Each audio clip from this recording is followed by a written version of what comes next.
bonjour. Du coup, on est dans le bus. On a pris un premier bus ce matin qu'on avait réservé sur internet, donc toujours avec la même compagnie, donc Futa, pour faire Shodok Kanto.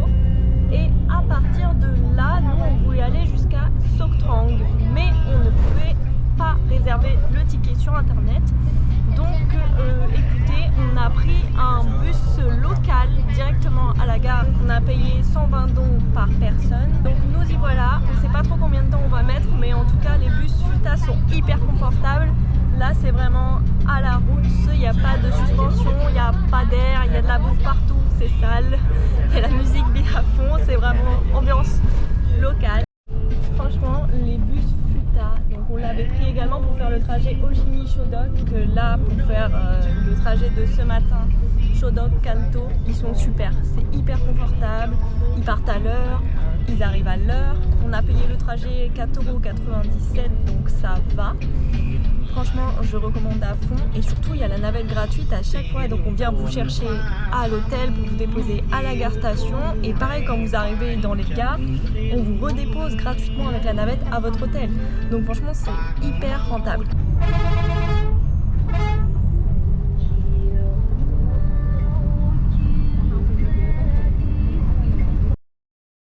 Bon, on est arrivé à Sok Trang, mais le bus nous a lâché à une gare station complètement perdue. C'était pas du tout prévu qu'il nous lâche ici.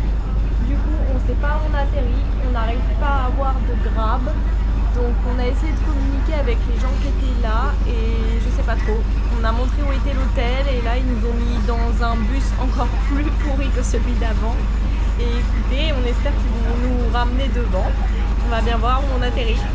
Bon, comme c'était prévu, le bus nous a lâché en plein milieu de nulle part. On est à plus de 2 km de l'hôtel. On ne peut pas commander de Grab. Donc écoutez, on a décidé de faire le chemin en marchant. Enfin, en tout cas le début, on va voir comment on se débrouille. Il y a 36 minutes.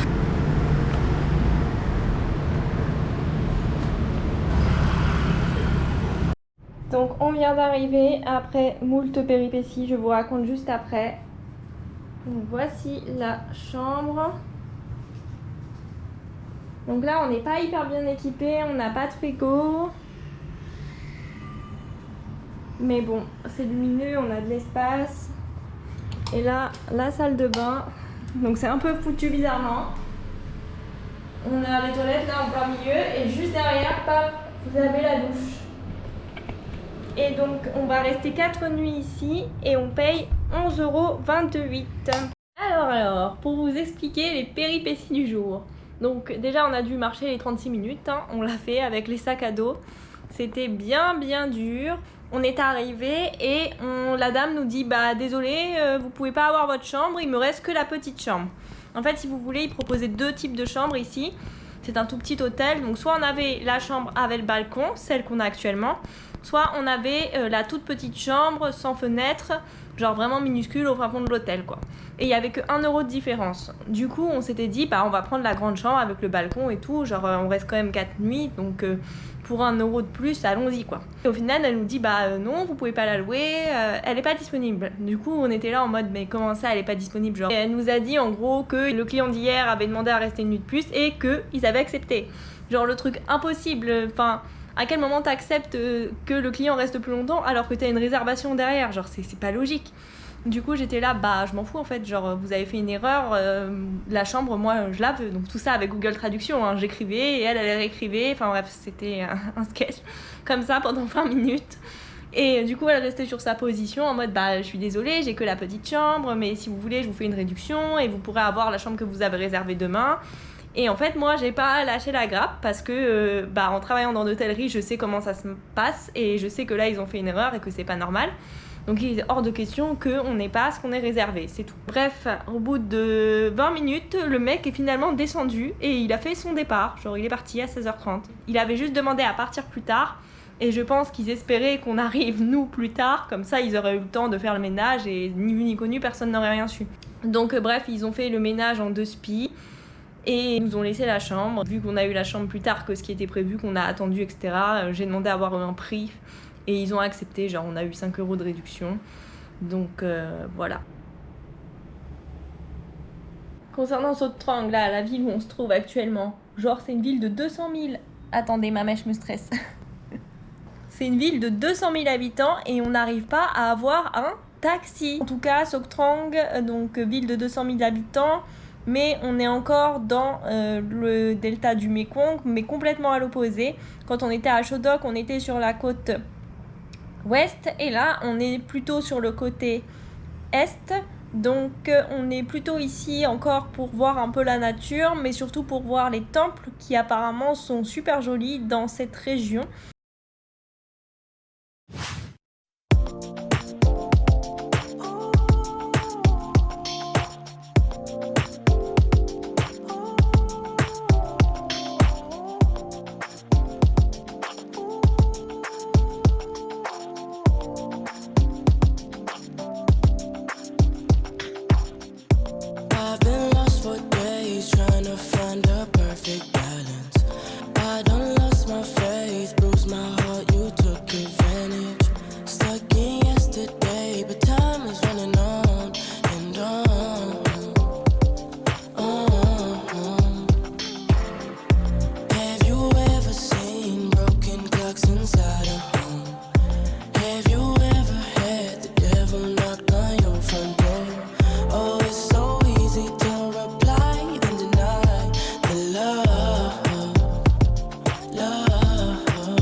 Parti pour visiter les pagodes. Là, il restait une pagode à visiter et on avait fini la journée, mais on est stoppé par un petit élément imprévu.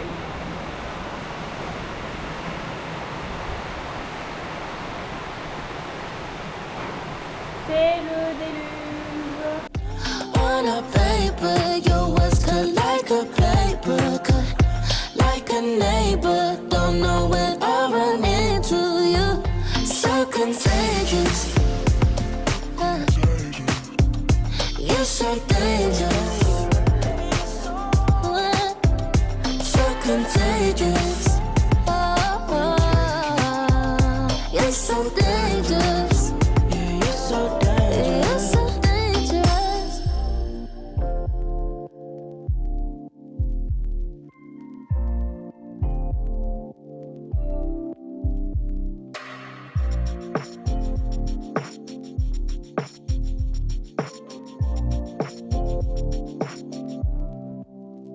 So contagious,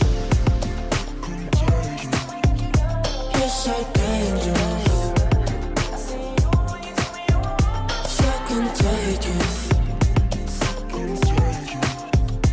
you're so dangerous, yeah, you're so dangerous.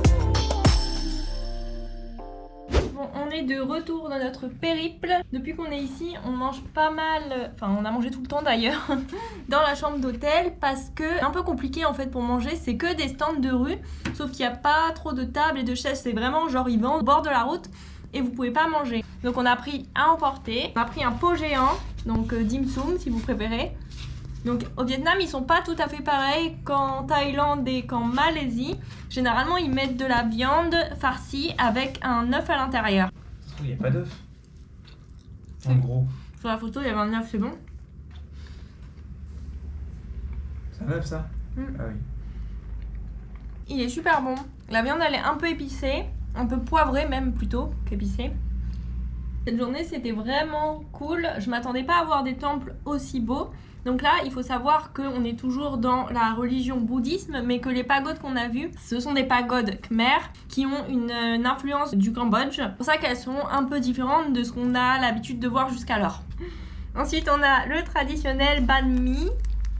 Celui-là, il a l'air genre vraiment trop bon. Il y a de la courgette à l'intérieur, le petit légume blanc qui est juste ici. On sait pas trop ce que c'est un peu la texture du navet, mais c'est pas un navet. Pour une fois, il n'y a pas de coriandre. Donc il faut savoir que je me suis renseignée parce que je me suis dit c'est quand même bizarre qu'il y ait du pain ici, parce qu'en Asie il n'y a jamais de pain nulle part. Et du coup là, les banh mi c'est vraiment le sandwich typique d'ici, il y en a partout. Donc j'ai un peu regardé tout ça venait et c'est nous Français qui avons introduit le banh mi quand la Thaïlande était colonisée. C'est pour ça qu'ici il y a du pain et du coup le traditionnel banh mi ici c'était pâté, beurre, jambon. Donc il y a certains coins où on le trouve encore, à Ho Chi Minh on pouvait le trouver, mais après ils l'ont un peu remixé à leur sauce en mettant des ingrédients plus asiatiques, mais ils ont gardé le pâté et ça s'appelle banh mi parce que de base ça s'appelait pain de mie, mais les Vietnamiens n'arrivaient pas à le dire, du coup ils ont rebaptisé ça banh mi. Très très bon franchement. De toute façon on est rarement déçus par les banh mi, sauf des fois ils sont pas très fournis et ils ont pas trop de goût. Mais franchement lui il est pas mal du tout. D'ailleurs en parlant d'un autre truc qu'on mange en France, et bien ici aussi au Vietnam ils mangent des grenouilles. À Soc Trang on n'en a pas vu encore. Par contre dans la région de Cho Doc il y en avait partout, dans tous les restaurants ils servaient de grenouilles et genre vraiment c'était pas un plat mis à part. Dans les restaurants typiques il y avait au moins 5 plats parfois à base de grenouilles, donc c'est très commun ici. Donc ça m'a un peu étonnée parce que pour moi les grenouilles c'était vraiment un truc qu'on mangeait absolument qu'en France, alors qu'au final au Vietnam ils en mangent aussi. Et pour finir on a pris un dim sum donc sucré, mais je ne sais pas ce que c'est à l'intérieur, mais écoutez il nous inspirait bien, donc on va voir ça. C'est peut-être pas ah non, c'est peut-être... J'aurais peut-être dit de la noix de coco, mais je ne pense pas, ça sent pas la noix de coco.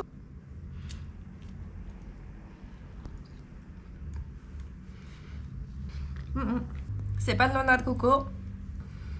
Je ne sais pas ce que c'est, mais c'est bon. Bon, aujourd'hui c'est journée off, donc on s'est entraîné ce matin. On était dans une des meilleures salles qu'on a eues depuis qu'on est en Asie et on a payé 84 centimes par personne. 84 centimes. Bref, c'était trop cool. Puis là, on s'occupe de la lessive, donc on peut la faire directement à l'hôtel gratuitement, donc exactement comme à Ho Chi Minh. On s'est également occupé d'un de nos dilemmes, c'est comment partir d'ici.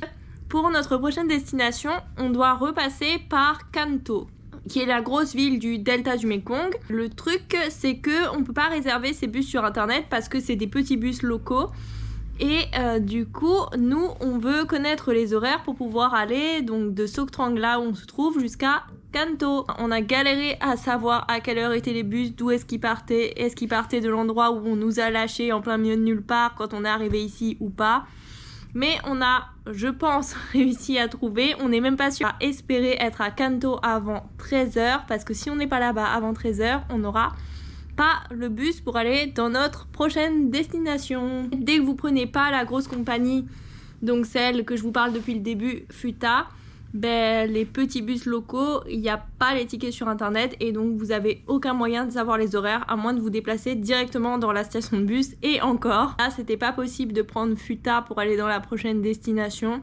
Futa, le seul trajet qu'il proposait c'était de repasser par Ho Chi Minh. Soc Trang Ho Chi Minh ça met 6 heures et après on avait encore 3 heures de bus pour aller dans la prochaine destination. Donc on veut vraiment essayer de se débrouiller avec les bus locaux, que là du coup ça nous raccourcit le trajet quasiment de moitié. Tout ça pour dire que c'est pas toujours super simple, Mais écoutez, j'espère qu'on va s'en sortir et qu'on nous a donné les bonnes infos. Nous, on se retrouve tout de suite pour vous et demain pour moi. Aujourd'hui, on est reparti pour les visites. Donc on va s'éloigner un peu de Sok Trang. On va aller à 20 km au nord dans la ville au-dessus pour voir un peu ce que la nature a à offrir dans le coin. Mais pour l'instant, on continue par visiter les pagodes parce qu'on n'avait pas tout fait le premier jour. Il y en a énormément. Donc voilà, c'est parti!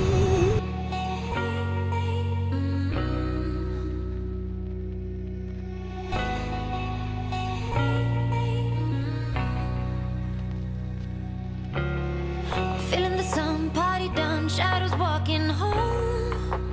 Walking with a game on. You are my kind, classic mind, and you look so fine.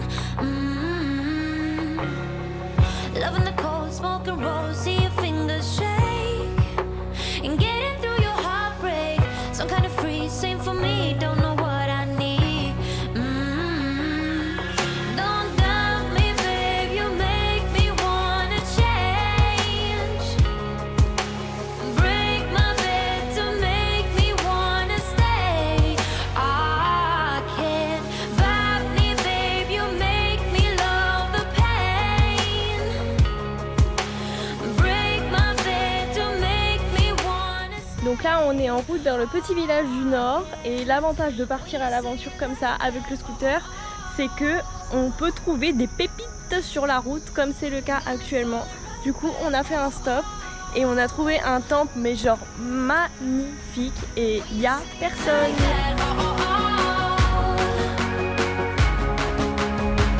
Let me fuck you right back. Got me falling right back.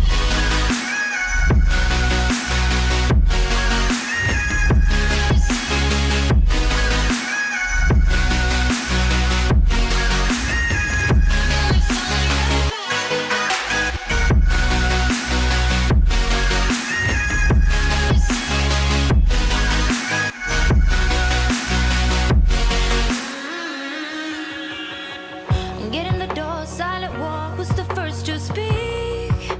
Speaking like a real freak. Voice in my head, in my bed, filled with you instead. Taking your time, work my mind, and I'll play with you. And play pretend it's all true. Follow me down, listen round to that deep dark sound. Don't doubt me, babe, you make me wanna change. Break my bed to make me wanna stay. I can't vibe me, babe, you make me love the pain. Break my bed to make me wanna stay. I can't. When you say it like that, got me falling right back. When you say it like that, let me fuck you right back. Let me fuck you right back.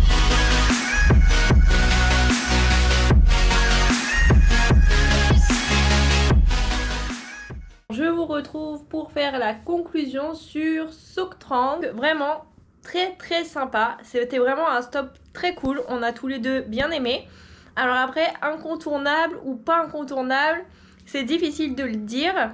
Franchement, pour nous, on a trouvé ça super au niveau des temples, les pagodes, c'était magnifique. Ça fait quand même 3 mois maintenant qu'on est en Asie. Donc des temples, on en a vu plein. On a quand même été impressionnés parce qu'on a vu les temples étaient vraiment différents. Après, pour ceux qui sont déjà allés au Cambodge, je peux pas en parler vu qu'on n'y est pas allé.